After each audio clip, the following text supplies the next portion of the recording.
Your Excellency, Marina, ladies, gentlemen,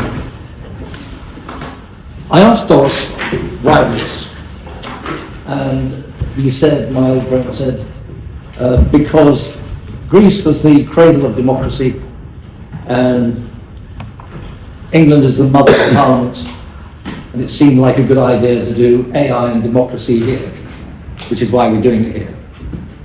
I know probably less than most, if not all of you, about AI. I've used it on occasions. Actually, that's not quite true. I've got my son to use it for me on occasions. And what strikes me about it is that it is one of those things rather like nuclear fission.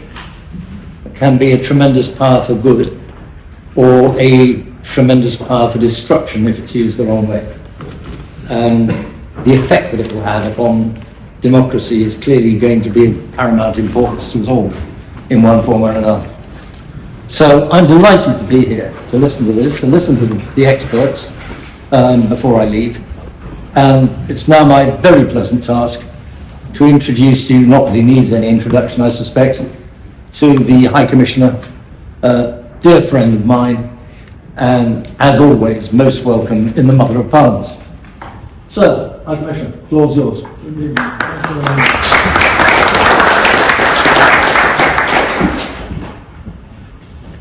Good evening, everybody.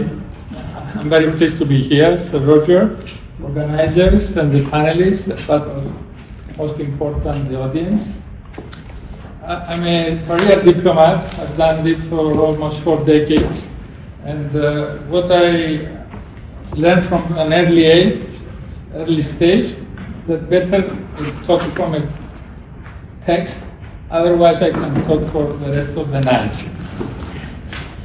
So, thank you. It's a pleasure to join you tonight.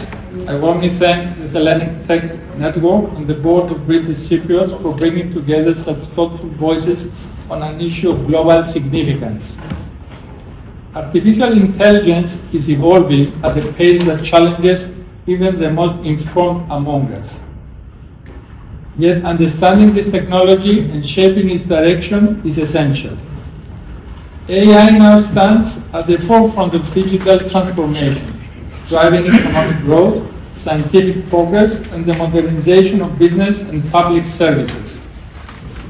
However, this progress unfolds against a backdrop of intensifying geopolitical competition. States and non-state actors, as in multinationals, are racing to secure leadership in AI infrastructure, compute power, and advanced research. AI has become a strategic asset, a foundation of competitiveness and national resilience. At the same time, the risks are becoming clearer. We see the potential erosion of human oversight, the concentration of power among a few actors, and ethical dilemmas that strike at the heart of democratic accountability. With the same ease, algorithms can reinforce inequalities, while deepfakes, disinformation, and misinformation already distort public debate. And the emergence of more autonomous systems raises questions that have not yet been fully and satisfactorily answered. AI poses a wide range of risks, including more frequent and effective cyber attacks that widen the digital divide, the spread of highly convincing misinformation and personalized manipulation, and the amplification of societal biases that can lead to discriminatory outcomes. Its reliance on large amounts of personal data raises significant privacy concerns, while growing dependence on AI may erode human creativity and critical skills. Possible AI failures in high-stakes domains like autonomous vehicles or medical systems could endanger human life, and malicious actors will surely exploit AI for harmful purposes such as engineering new species of threats, mass surveillance, or attacks on critical infrastructure. As AI grows more complex, it will probably produce unintended behaviors misaligned with human values, prompting fears of deception, self-preservation, and harmful objectives, ultimately escalating to a potential loss of human control as AI becomes deeply integrated into essential national systems. Already, AI makes cyber attacks more frequent and effective by speeding up vulnerability exploitation. This creates a digital divide where organizations unable to keep up with AI-enabled threats are at higher risk. To preemptively protect ourselves from major AI risks, governmental institutions must combine strong cybersecurity, transparent information systems, and responsible AI governance. Private and public organizations should be guided to responsibly use AI-driven security tools, zero-trust architecture, and continuous training to counter AI-enhanced attacks, while media literacy, content authentication, and regulation of deceptive targeting help combat deepfakes and manipulation. Preventing bias requires diverse data sets, audits, and human oversight, and protecting privacy demands data minimization, encryption, and clear consent.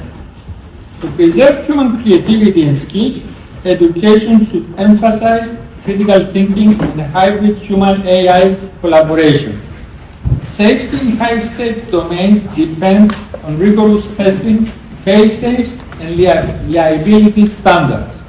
Preventing malicious use of advanced AI calls for strict access control, international cooperation, and safety-embedded model design. Addressing unintended consequences and loss of control requires investment in alignment research, red teaming, transparency, compute governance, and maintaining human oversight in critical systems. Together, these measures create a robust framework for safe and beneficial AI deployment. Without strong governance, however, we risk undermining public trust, weakening democratic discourse, and concentrating power in ways that contradict our democratic and polyphonous values. This is why strong governance is indispensable through collaboration between the public and the private sectors. The addition of academia will surely perfect the circle of such synergies. Policymakers have a dual responsibility to foster innovation while ensuring that citizens, institutions, and fundamental rights remain protected. In Cyprus, we are taking steps to ensure that AI supports democratic values. We have established a national AI task force, aligning our national framework with the AI Act of the European Union, and launched programs such as AI in government to promote socially beneficial innovation.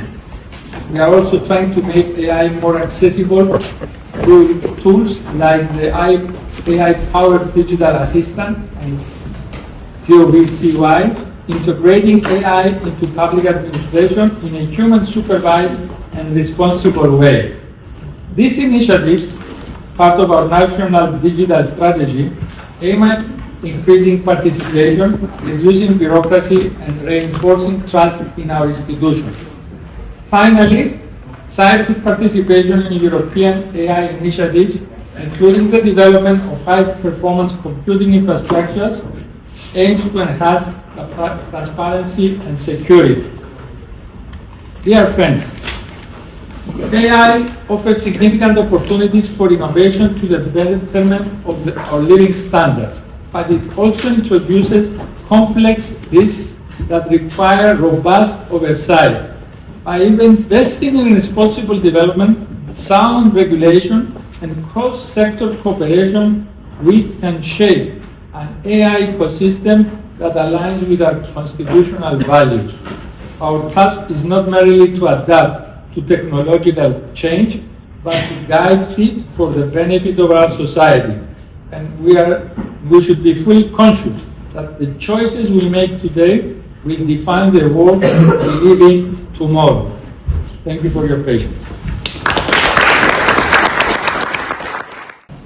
to our next speaker, Andreas Vlachos, professor at the University of Cambridge. Thank you, Andreas. Thank you. Thank you for the invitation. Yes, it's an honor to be here. And if I stand up like this, I'm used to that. That's okay.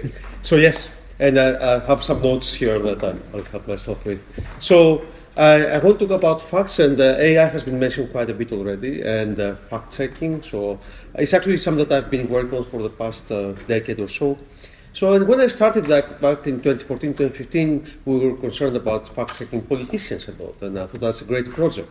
And then, of course, now we might want to fact-check AI, or maybe even use AI to fact-check AI itself. So, and as I've been working on automated fact-checking for about a decade now, one of the things that stood out for me was actually, before we even build something, let's think, what do we want from it?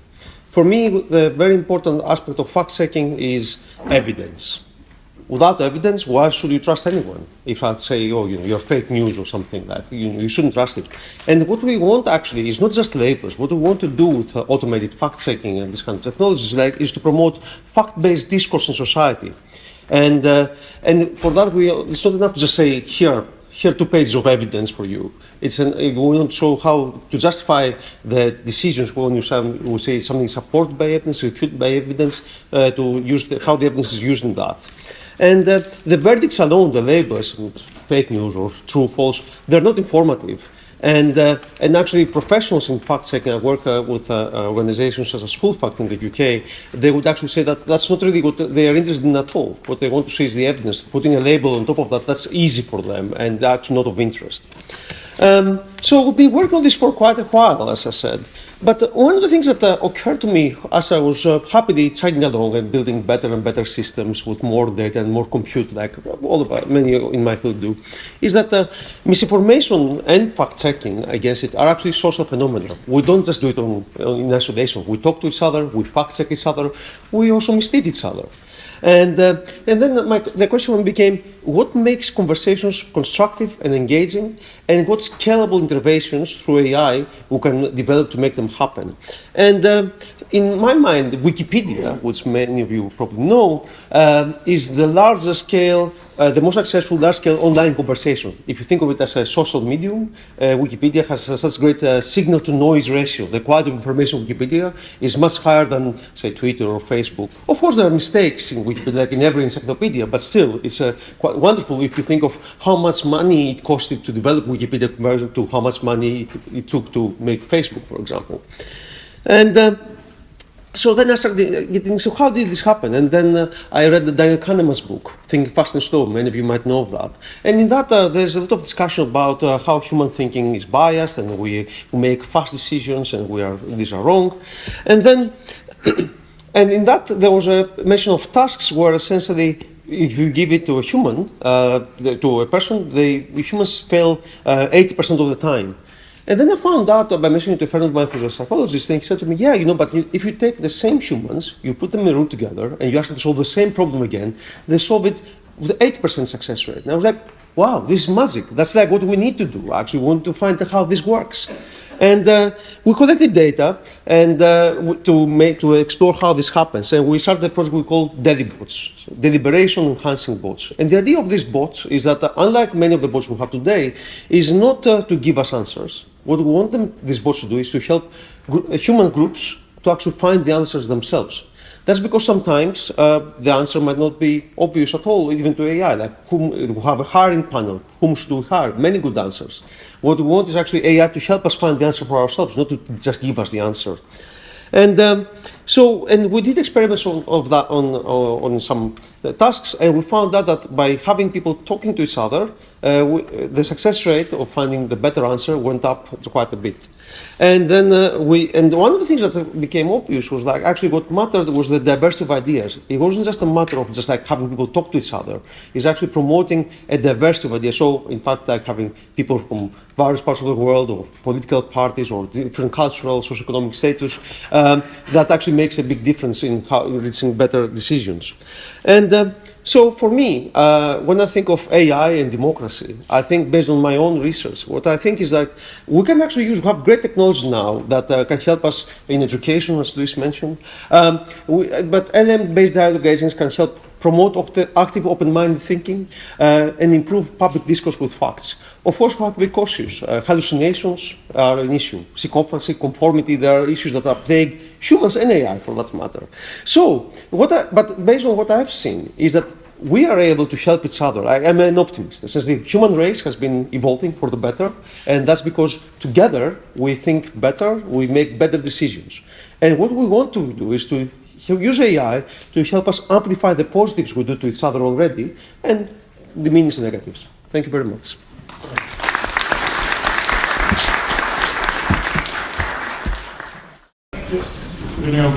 I'm the chair of the meeting. It's a pleasure to be here tonight with you and to go for a break the call. Before I deliver my remarks, I'd like to ask a question to the audience today. So if you can please raise your hands if in the last few days or today even you used your phone or your smartwatch to pay for public transport. Great, thank you. And can you leave your hands up if you prefer this experience over buying a paper ticket? I guess most of you. So I think that's a glimpse of something bigger. The fact that with the right conditions and if we get the user experience right, we can leverage technology in a way to help us move through life in a simple, safer way, and arguably with more dignity as well. Now, why do I say this? As part of my work, I support political leaders around the world to reimagine how to interact with their citizens, effectively deliver services in a more accessible, more proactive way, and a lot less bureaucratic, using the power of technology and especially digital identity and wallets. So what's the link between digital ID and the topic of AI and democracy? Well, the simple truth, as all of our panelists said today, is that AI lives or feeds on data. So better data, better outcomes, bad data, bad outcomes. One of the oldest rules of computing is garbage in, garbage out. And this has never mattered more. Now, if we want AI to help us make better, fairer, and not just faster decisions, we have to feed it with trustworthy, well-governed data and put in place plain language rules about who can use what, when, and why.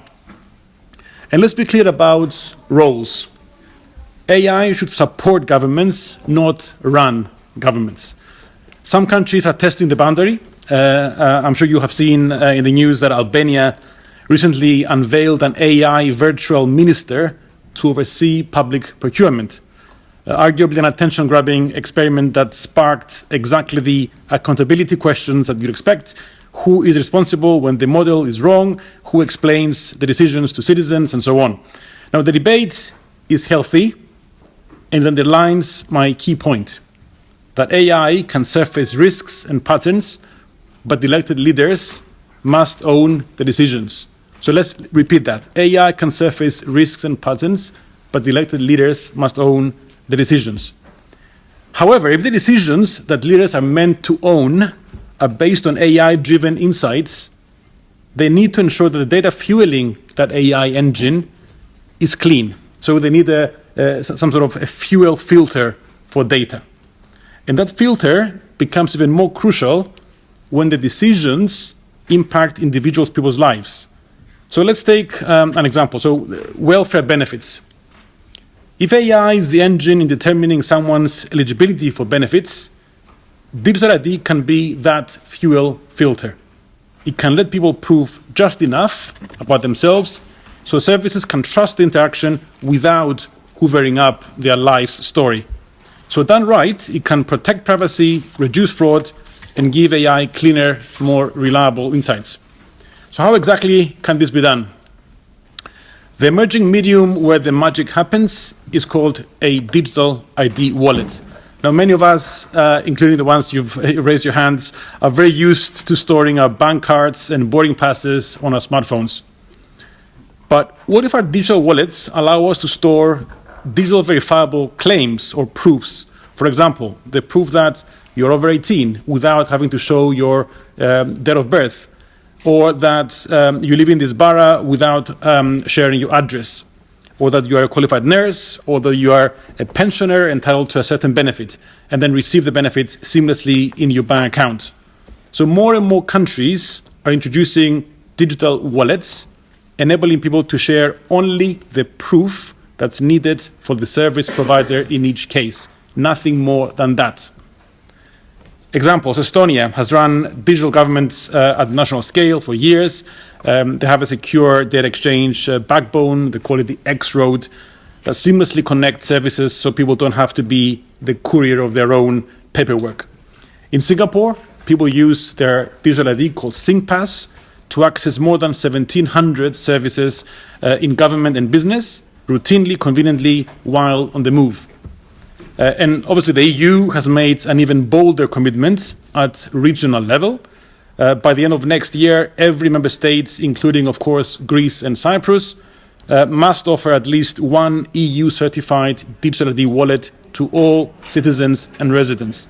Now, with an EU wallet, as a European citizen, you'll be able to land in a new EU country and instantly feel at home, starting work, opening a bank account, enrolling your kids at school, or accessing healthcare, all with a few taps on your phone, confident that your data and identity are safe and under your control.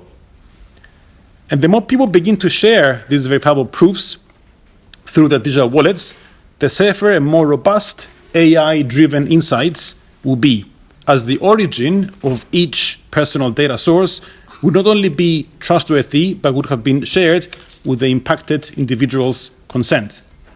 Now, earlier I used the analogy of digital ID being the fuel filter for the AI engines in any scenario where people's personal data are used, obviously.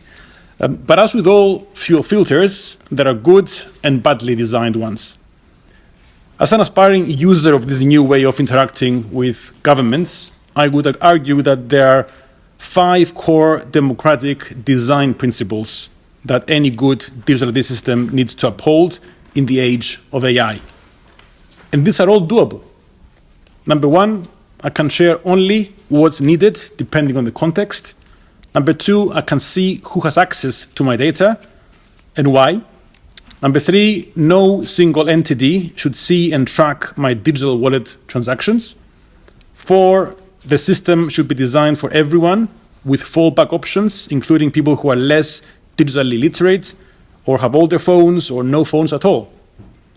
And number 5, a system that people trust, which is a function of clear rules, standards, and having a watchdog, a governance body, with strong enforcement powers to ensure that the ecosystem and the stakeholders in it works as intended and not abused. So if we get this right, we can lead a safer, freer, and more inclusive digital life, leading to better and more trustworthy AI outcomes rooted in democratic values. If we don't, we risk systems that watch too much, share too widely, and serve too few. So democracy isn't defended only at the ballot box. It's defended in the small design of choices of everyday systems. The key is choosing tools that respect people, use the least data necessary, and keep power where it belongs, with the citizen. Thank you.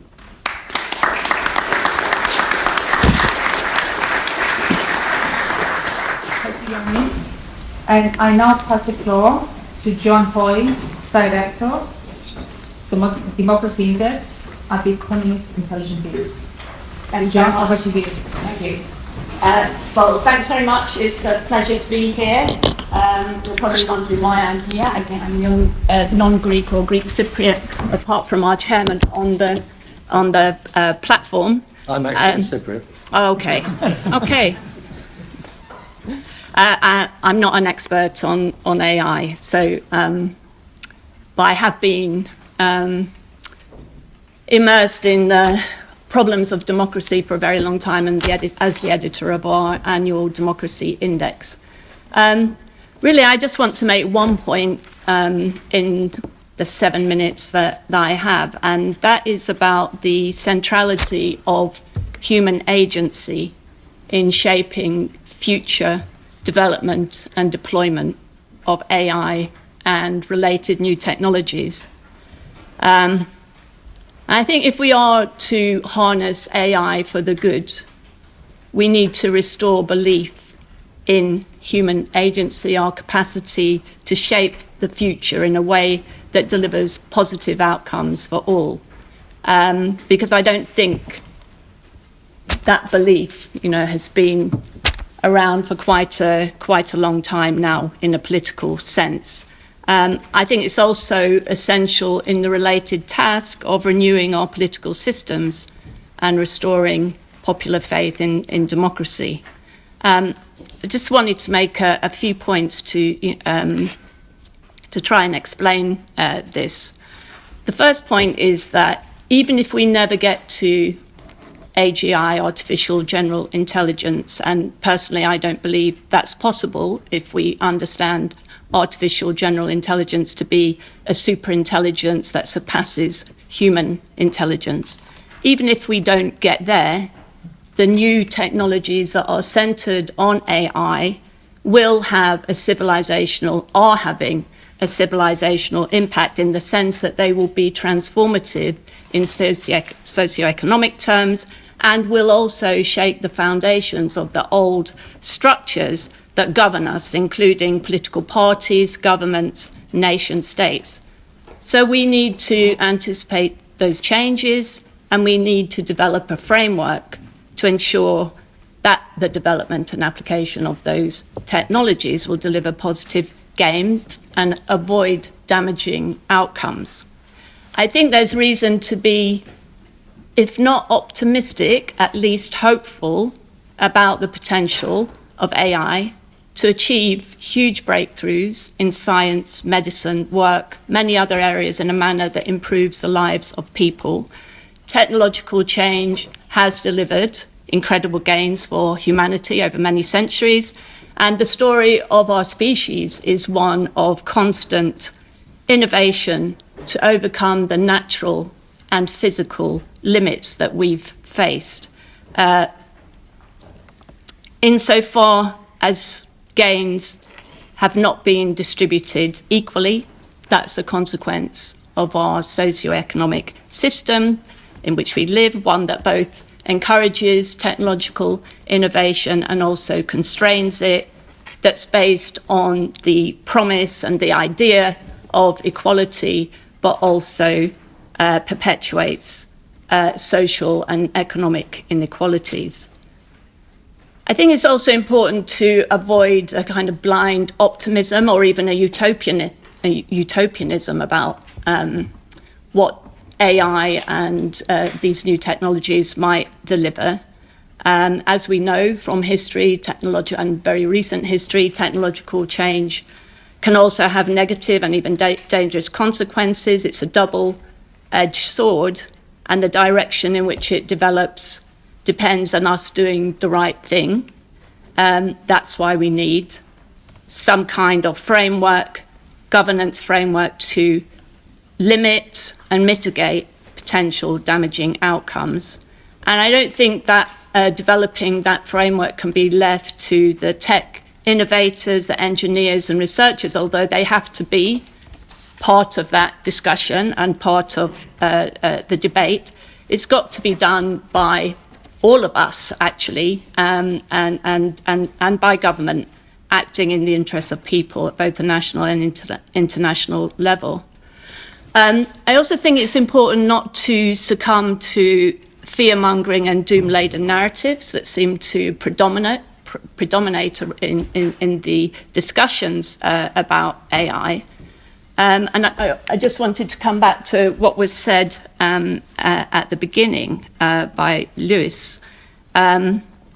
Technology is never wholly neutral in the sense that perceptions of it and reactions to it do tend to be an expression of the zeitgeist, the cultural and political kind of outlook or mood of the age.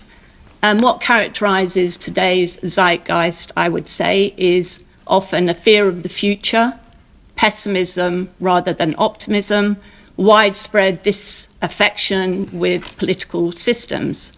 And what underpins that overwhelmingly, I think, negative and hopeless mood is a diminished sense of human agency and an absence of belief in the possibility of human-centred progress.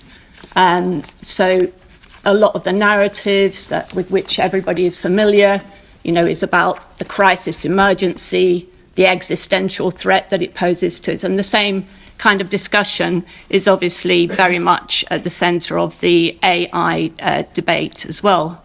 And we're a very long way, I think, from the idea, the kind of old Enlightenment idea, or even after that, the idea of man as the historical subject, the maker of history, the creator of the future.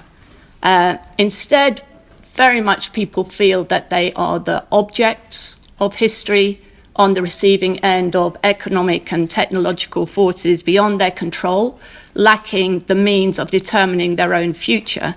And in such a conjuncture, when a sense of the power of human agency has been lost, what we see is a tendency to amplify the power of technology and to see it as a threat rather than as something that we can control and use for the good. Now, I think this is primarily an existential kind of philosophical or political problem that we need to solve if we're to fix our political systems and manage the future of AI. And it would probably take too long to talk about how we got here to this political moment where I think we have lost our sense of self, of agency, of autonomy, of citizenship and individual responsibility for what happens. I think it's a process that's unfolded over the course of a century, really during the era of modernity. This whole idea of progress and human-centred progress really was discredited around the time of the First World War, the interwar years, and then in the Second World War and the Holocaust. And insofar as the idea of progress lived on in the post-war years, it was really in an attenuated form and only as a rather hollow antidote to despair after the experience of what had gone before. And I think the other thing that has contributed to this is obviously the failure of all the anti-capitalist experiments, attempts to build alternative systems as represented by the Soviet Union and other alternative ideologies, which attempted to change the world and have seemed to have failed. And the end consequence of this is a kind of crisis of meaning, a crisis of belief systems that have become increasingly prominent from the 1970s onwards. So what to do about this? I think that's, is it a technology problem? Many people think that the disorientation and sense of powerlessness that people feel is a consequence of rapid technological change. And this was expressed very well in that seminal book that was published in 1970 by Alvin and Adelaide, I think his wife was called, Toffler, Future Shock, 1970. And they defined future shock as a sort of psychological state of individuals and entire societies in which people perceived there was too much change in too short a period of time. And I won't say any more about that book. You can look it up if you're not familiar with it. And it's obviously would be very foolish to dismiss the impact of technological change on economic and social kind of dislocation. Technology can destroy jobs, it can destroy families, it can destroy communities and generate all sorts of negative consequences: atomization, homelessness, behavioural pathology such as drug abuse, alcohol abuse, and so on. But I think all those impacts have to be understood in their broader political and social context. They beg the question of how governments are managing change, representing people, and protecting the victims or losers of change. Just to finish off, my contention is that this sense that people have of their lives being out of control and being subject to external forces has become particularly acute because of political factors. People no longer have a sense of agency because we no longer believe in alternatives, and people have pretty much given up on the idea of societal change, that we can actually change society for the better.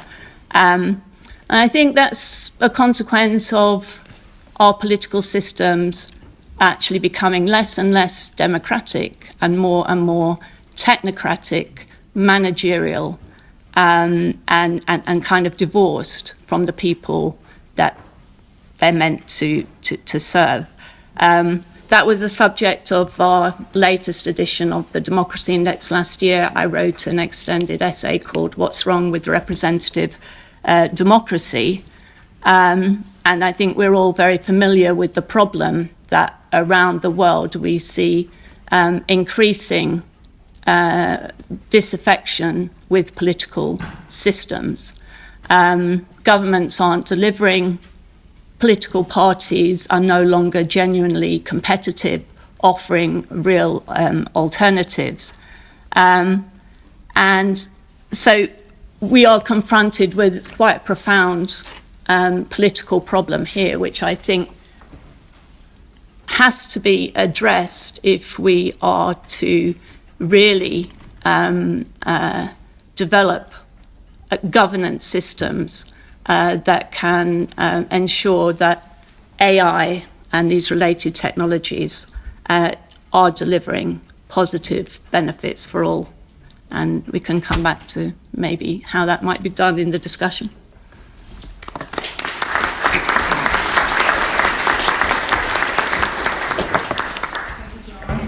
Very interesting. We'll continue with our next speaker. Neophytos Loizidis from the University of Warwick and Professor in International Conflict Analysis. Neophytos, over to you. Thank you very much. As the last speaker, I will try to keep my comments brief. Countries come in all kinds of shapes and forms. Countries have different political systems, and the way their political systems are shaped are more likely to also have an impact on how AI will affect. We can think of different dichotomies of countries, drawing from your presentation, John.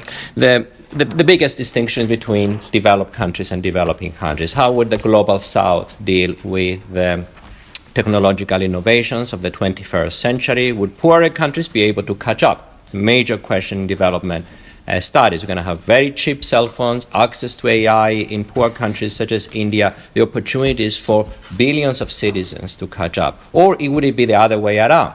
It could be a scenario where petrostates who are already rich invest in AI and they gain even a bigger comparative advantage. Think of the Arab world, how divided the Arab world is. You have very poor countries, you have very rich petrostates. The petrostates will become richer, while the rest of the Arab world being increasingly marginalized and future.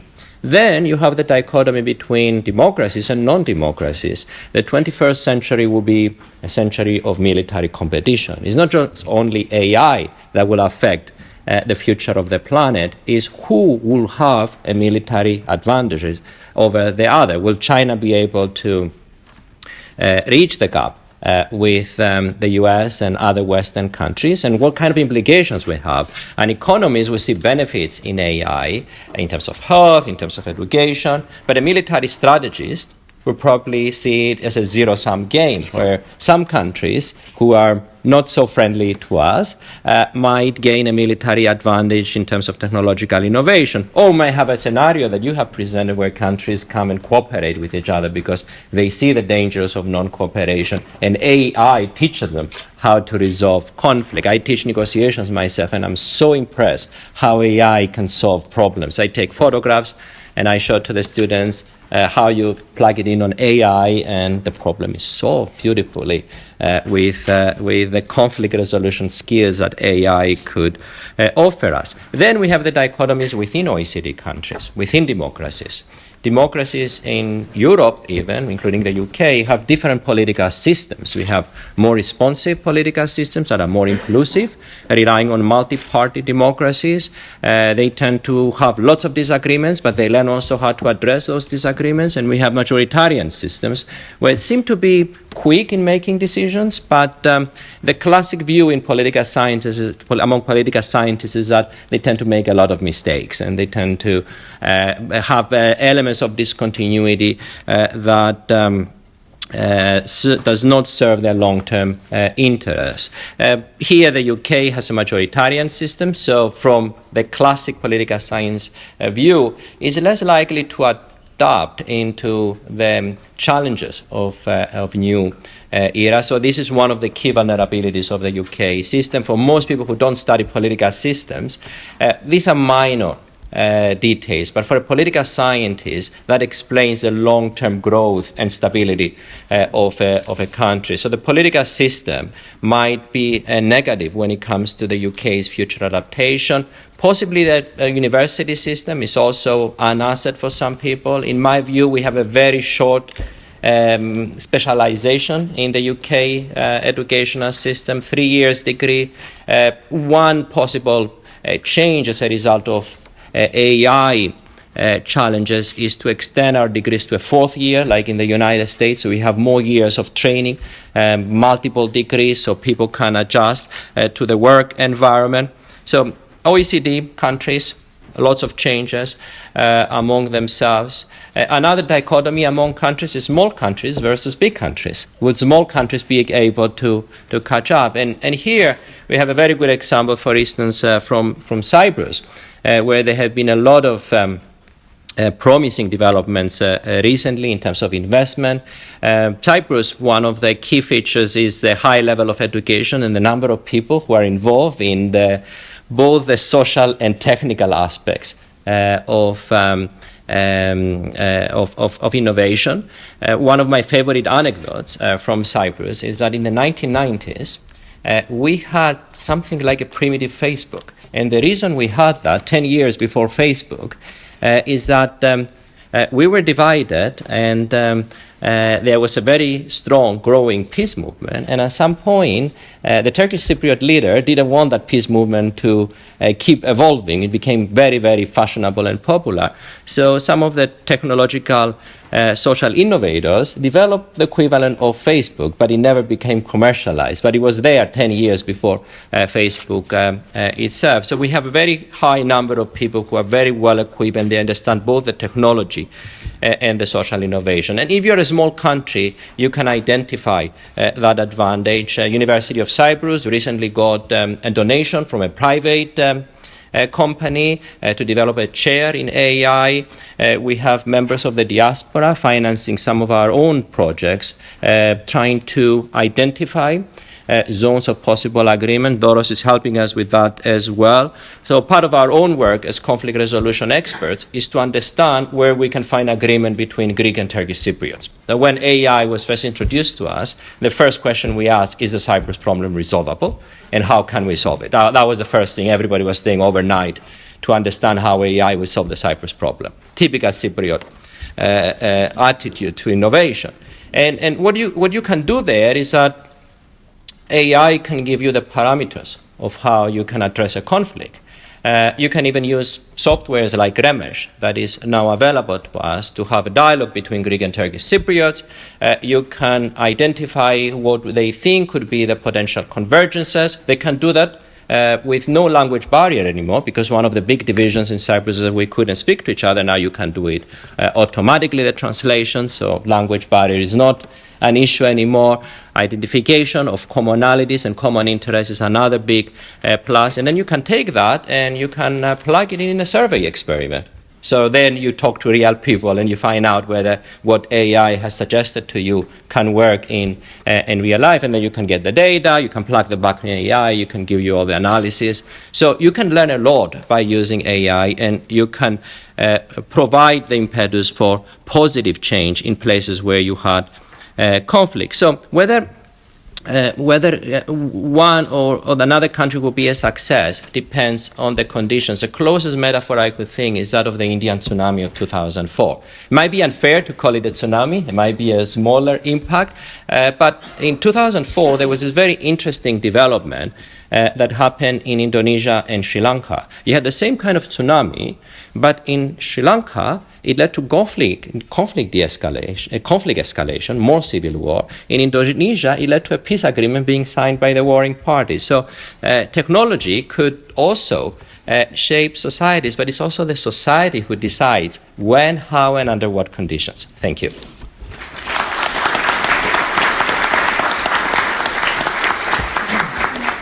Thanks to all our speakers. Very interesting perspective. I certainly learned a lot. But before we open the floor to questions from the audience, we have two brilliant commentators here with us today. Norma King, Head of Computing at Handsworth Grammar. Welcome. And thank you. And we have Laura De Chiaccio from Aston Business School. Welcome, Laura. Should we start with you, Norma? Yes, please. Okay, so thank you to our chair, thank you to the distinguished guests, thank you to the organisers for bringing us together today. What I shall do is I shall read from my notes just to keep myself within time. So my perspectives come from working from across education, digital inclusion, and community governance. These are places where people encounter AI not as an abstract idea, but as a daily reality that affects opportunity, trust, and participation. The question, can democratic values keep pace with technological power, looks very different on the ground. What I see consistently, whether it's going to be in a school, whether it's in housing associations, whether it's within community workshops, people they're not frightened by the technology, they are frightened by not understanding how the systems work. Okay, so let's just to repeat, they're frightened by how the systems work. They say to me, when understanding becomes difficult, when understanding becomes uneven, power becomes impossible. Power becomes uneven. So the members of society, the local community, are saying we need to learn more about AI. They need to have more trust, more confidence. They need to be more assured in how technology is working. I recently spoke to a job seeker. She felt she was disappointed. She said to me that machines were making decisions. She didn't have a chance to speak to a person. So technology using AI, things like job filtering. Local community members are saying to me, AI does not give me a chance to speak to a human being. I'm being disadvantaged here. So we need to be looking at the technological disadvantages here and what the issues are. Okay, but I've said here that we still have confidence. Laura and we recently ran what was called a knowledge cafe, and we were looking at how to empower the local community. And what we did, we had over 40 members who were pensioners, they were old elderly, they were job seekers, they were from the local community. And what we found ultimately was that by getting them involved in technology, being able to explain it to them, giving them some guidance, showing them how it works, making sure they're part of the decision making, they felt a lot more confidence. Okay, so in order for AI to make better progress from the community perspective, there needs to be more training, more guidance, more support. Okay, it shouldn't just be merely abstract. Okay, so we really need to be thinking about it on the grassroots and the ground level. We need to be supporting the local communities. Otherwise, the digital divide will only grow. Okay, so AI, it can be valuable, but we need to be looking at all walks of life all individuals. Thank you.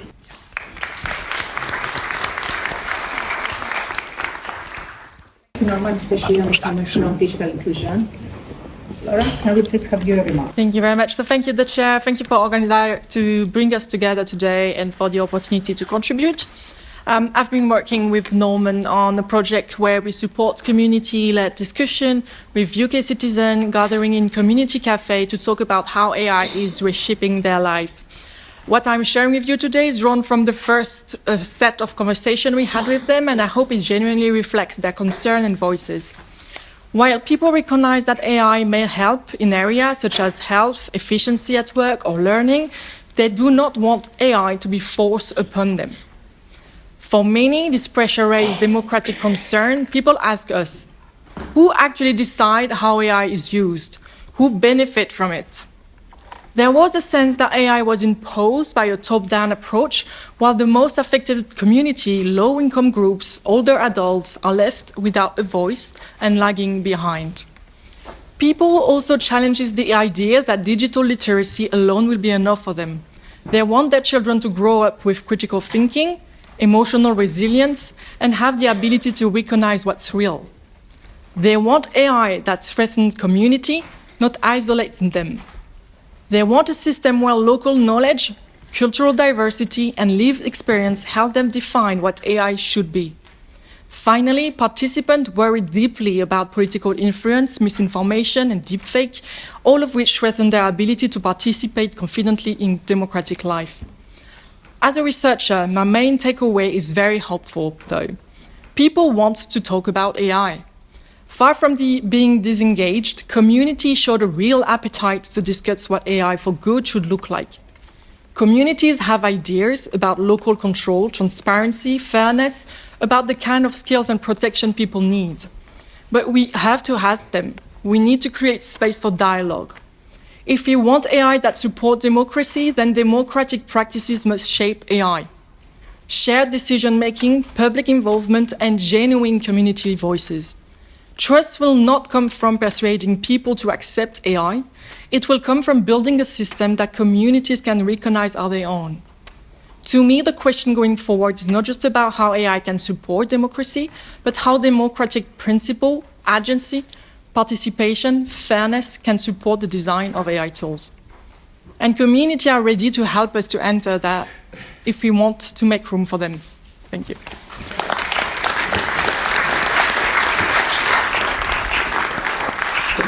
Thank you very much. And we have time for Q&A, so let's open the floor to the audience. Any questions to our speakers and to our commentators? Anybody want to chip in? Yep. No, I've got to go.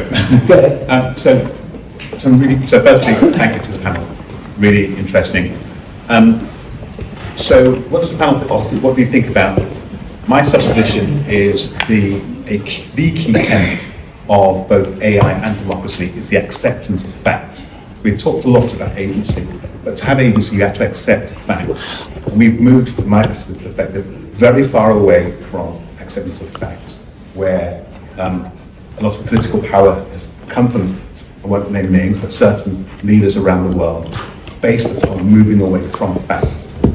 So, do you agree with the basic tenet of fact is critical to both AI and democracy? Right, what I'm going to do, as you've asked a question, rather than take the whole panel, I'm going to take I'll take one person on the panel, and then if somebody else wants to ask a question, we'll take the next person on the panel, so we get one at a time. So, Louis, do you want to have a crack at that?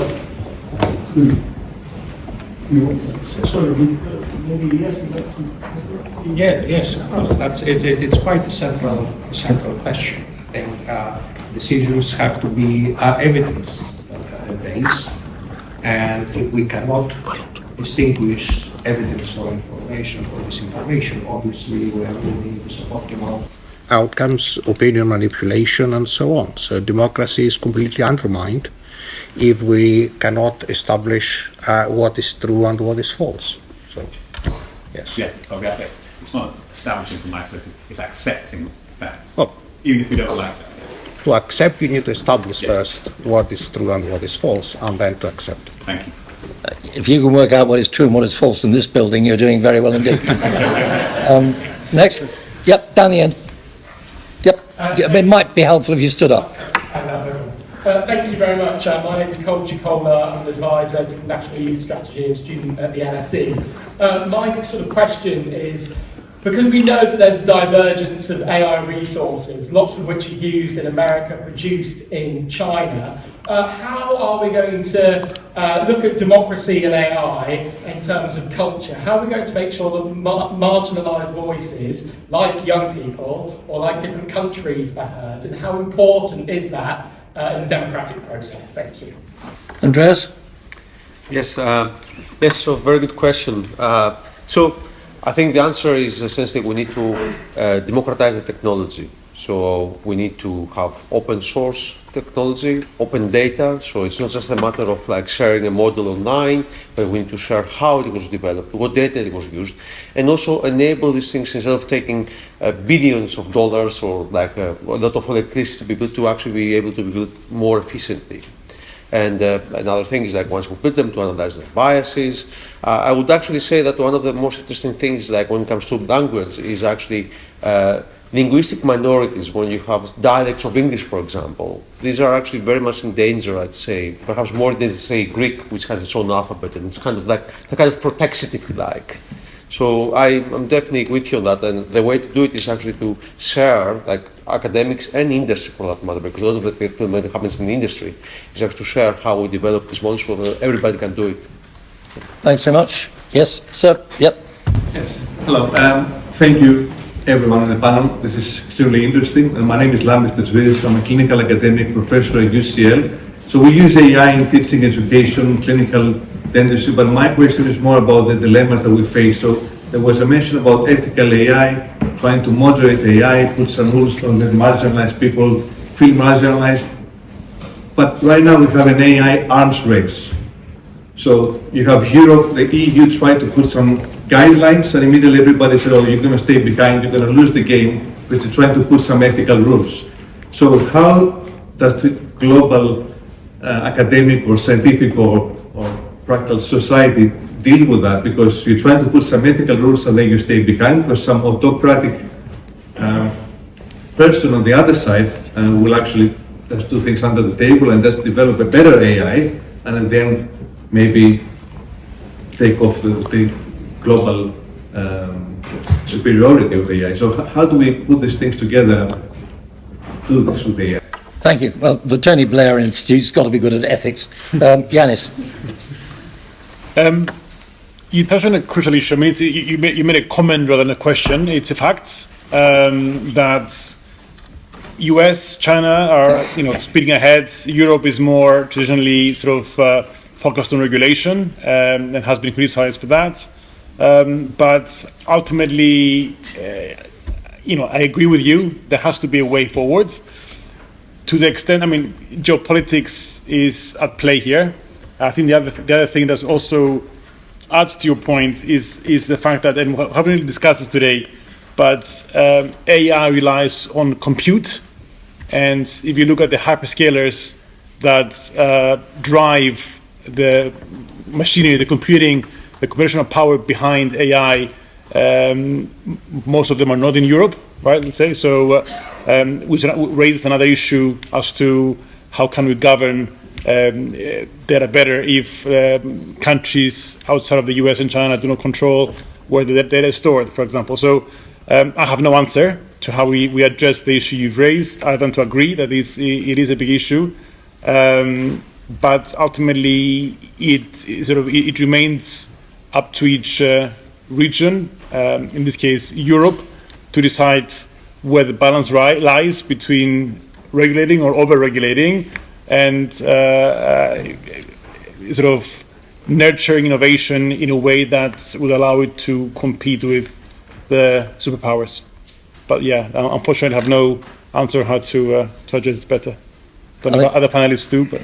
I think probably what Yanis said at the start of his remark applies to everything. Yeah. Rubbish in, rubbish out. Yeah. Yep. Right, let's take one of these poor people who's been standing on the terraces at the end. Yes, sir, you. My name is Felix. I've done my master's in international security. I heard earlier that one of the biggest problems is the lack of democracy where we are going, and people are not aware of their role as citizens. And I would agree with this. With the economic crisis ongoing, I'm feeling that people are not trusting the political system that is leading towards a good direction. So apart from the whatever dilemma the AI is bringing, I think there is a major dilemma of are the people that they would be controlling the AI can be trusted. And you can see this in the two, let's say, if we say at this moment the world is bipolar, we have China, where you have the government that is controlling the companies, and you can see the lack of democracy there, and I don't know how much say the Chinese citizens will have. But also you can see the other side, let's say America, that you have different companies that they have grown too big, and you can say that they even fund different political parties in their elections, which it could pose questions of conflict of interest. So how can we be sure that if AI will be implemented and we will start taking decisions that they will be supported by AI, these decisions can be trusted and it's not going to become a propaganda tool for either one side or the other? Joan, I think this touches on what you were saying. Do you want to pick up on that? Yeah, I mean, the trust issue is massive, obviously. You know, what we've seen across the Western world is kind of long-term secular decline in public trust in political institutions of all kinds. I mean, that's particularly pronounced in the US, but it's also, I think, very high levels of distrust in institutions in Europe as well. You know, everywhere from this country to France and so on. So, and I think the consequence of that is that we're seeing, what we have seen is increasingly a kind of revolt. We call it populism, and this is what's been happening, that people are dissatisfied with the existing political institutions. They don't feel that they are represented by them, that their interests are represented by them. On the contrary, people feel that they have been patronized by political elites, political parties, and kind of not their concerns not really addressed in the political process, which, as I said, has become increasingly managerial and technocratic, and